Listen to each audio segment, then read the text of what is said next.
Hello, everybody. Welcome back to Cure for the Common Game. Today, we're going to be talking about the Dragon and the tribal dragons. Now, I kind of fudged a little from my normal tribal shtick. I am using, two creatures here that are, well, no, like four creatures that are not dragons. Let's go through them first. First and foremost, we have a five-color deck. I do not have a problem at all running Bird of Paradise. A few of our dragons have no, no, they don't. I don't have any Devour. But anyway, Bird of Paradise is color fixing. It's a little bit of ramp if you get it early enough. Love the Bird of Paradise edition in the deck. Our two little shamans that they gave us with the deck, the Servant and the Speaker, those are pretty necessary because, our creature base here is pretty daggum expensive. Now, the last non-dragon, I do believe, is Knight of New Alara. Now, Knight of New Alara is almost a collective blessing to the deck because most of the creatures are three different colors. They're all at least, well, most of them are two. There's a lot of multicolor creatures in the deck. So, hence the reason why I put the Urza's Filter in there to, make it easier to cast. And since they are multicolor, I'm also using the Dragon Arch to be able to cheat them jokers into play, even if you get color screwed. Now, I did adjust the mana base substantially from what they gave us. I kept in the 10 tri-lands, but I also have 10 any color lands. So that's, and of course, a few basics to be fetched by the Terramorphic and the Evolving Wilds and the Panoramas and all that jazz. But anyway, since we're covering the cheaty face way to play dragons, I have the Cryptic Gateway, tap two dragons, put another dragon into play. Belbay's Portal, which is more or less a Quicksilver Amulet for a tribe, except it costs 5 and 3. You're still out 8 mana the first time. It's cheaper to use in the long run, but, how many dragons are you going to really need out there? But I'm running both of them just because it's the cool thing to do. Now, Herald's Horn.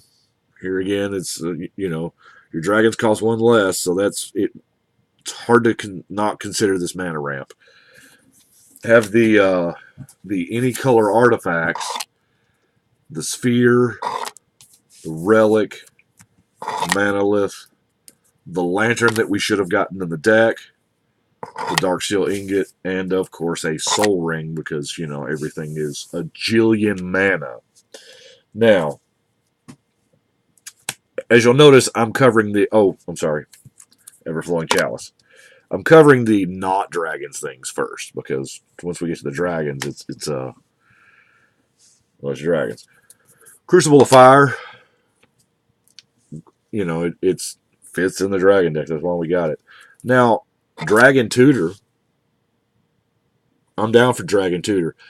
Sarkhan's Triumph here. Let's remember this card. We're going to come back to it because I have a little combo action. Running 3 Planeswalkers. Bolas, kind of had to. Sarkhan Vol and Sarkhan the Unbroken, and now we can have him in play. Or, well, at least once Ixalan hits play. Hits shelves, anyway. So, we have got Elemental Bond. Every single creature we have will trigger Elemental Bond. By the way, I am staring down 32 dragons. That is my dragon number. It's pretty strong. Zendikar Resurgence going to double and, cast a creature, draw a card. I always end up forgetting that. I don't play a lot of Zendikar Resurgent because in my mind it's 7 mana, double your mana. There's other ways to do it for cheaper, and I forget about that play, do, draw a card. It's really kind of sweet. And, of course, we've got to have our Crux of Fate because it's a dragon deck. We should have it. Now, let's get into the cycles of dragons. First things first, back in Invasion, we had, well, all right. I guess first things really first. This is the only Elder Dragon or the original Elder Dragon that I'm running. The Fab Five from Legends. Nicol Bolas is the only one. That introduced us the Elder Dragons, and it stayed dead for a long time. They actually brought it back and made 5 more of the Dragon Lords, but I didn't really go deep with either one of those. It's not really Elder Dragon. It's all about just Dragon. But the first incarnation of those, Atarka, Ojutai, Dramoka, Sulamgar, and Colligan, those are all in. Those are the Fate Reforged dragons. Invasion gave us Dromar, Daragaz, Crosis, Rith. By the way, the story was all about Rith. And Triva. Okay. Then it waited several more years, and in Planar Chaos, we got Intet, Vorosh, Numot, Teneb, Oros. I know it looks like the what is that coat of arms for legendary creatures? It looks like it should be a shoe-in in here, but it's a 5 mana, and yeah, it probably should be, but it's 5 mana. I do have a crap ton of legendary dragons, even though that kind of wasn't the theme. But dragons, and if you want really good dragons, they tend to be legendary. But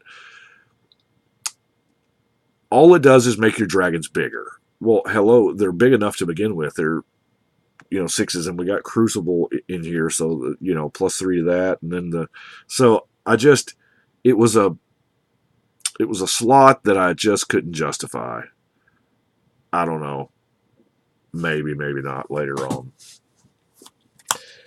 Now, random. Oh, here's the 2. Dragon Lords that I'm actually running. Dragon Lord Colligan punishes Relentless Rats and the Disciples. So, Dragon Lord Sulamgar, because why not? Now, Malfagor is amazing when played right because it's each opponent. And you don't have to, you're going to you draw chaff in the game. Cards that are good cards, but they're not useful at that time. You save up 3 or 4 of them. You play Malfagor, you wipe your opponent's board. It doesn't affect you at all. So, and maybe, just maybe, you'll discard a handful of dudes. Anyway, Hypersonic Dragon's going to let you play your sorceries your sorcery at instant speed. Blade Wings, of course, bringing something back. Savage Vent Maw, you kind of have to. The Karthus. Karthus is great for anybody else playing dragons, and right now, I would say it's probably a pretty popular tribe. It's always been a popular tribe. Karthus was amazing, always is and will be. Because Dargans. That's why. Hellkite Overlord. Oh, let's push the air out of these. And it's filling right back up. Hellkite Overlord's not busted at all at an 8/8 for 8. Flying, trample, haste, what? Fire breathing, huh? Regeneration? Sure. Throw it on there. Why not? We have the Deathbringer Regent. 5 or more of the creatures, destroy all the creatures. So most of the time, this is going to be the only creature on your board or on the board, because this is your comeback queen. It really is. You get outnumbered, and you obviously don't want to have a bunch of dragons. We got the other Niv, first Niv, second Niv. Now, I'm really liking this guy, because dragons do tend to draw targets on themselves. They're big, scary monsters, and people want to kill them. And you know what? Right back at you, buddy. And then double dragon. Got ourselves a broodmate. And now, no dragon deck would be complete without the most amazing dragon, I think, ever. I'll pay the 8 mana for the 6/6 all day long because this Joker is just. I mean, a dragon you control attacks. Just attacks. As soon as you declare your attackers, you get more dragons. You have the potential to double up dragons every single turn. And then, say you are doubling up dragons every single turn. Dragon Tempest. Now, Dragon Tempest. Here's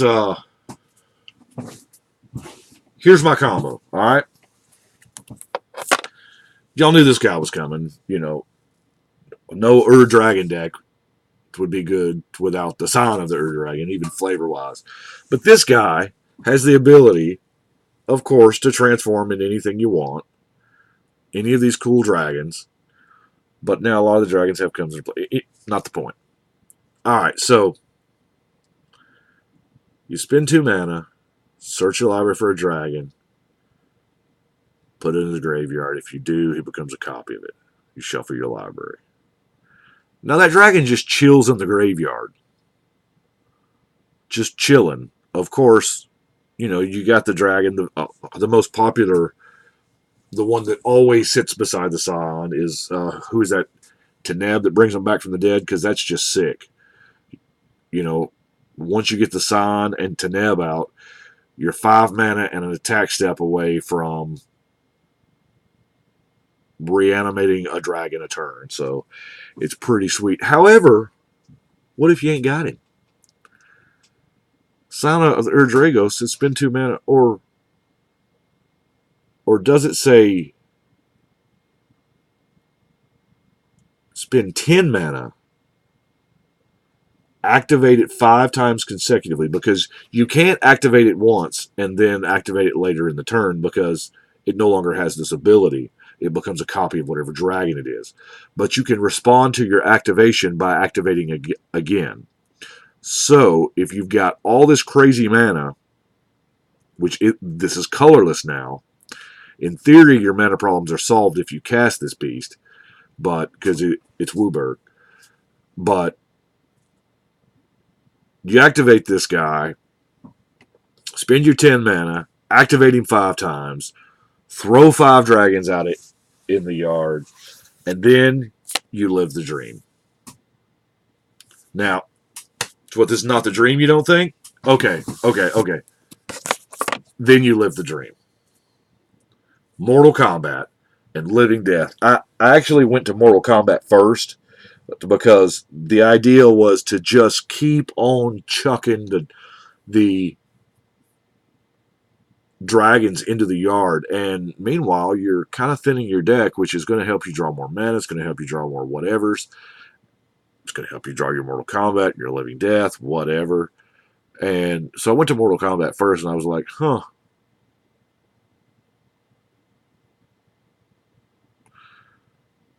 when you play it, you stand a good chance of it tabling. You untap with it, and you pretty much win. And more than likely, people have been blowing up your dragons left and right too, because you can't leave dragons alive. So anyway, that is what I have got for the Dragon.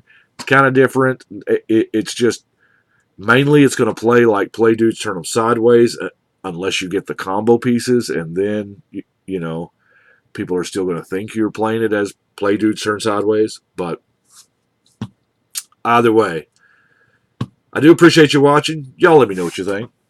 But right now, we're going to shuffle and cut.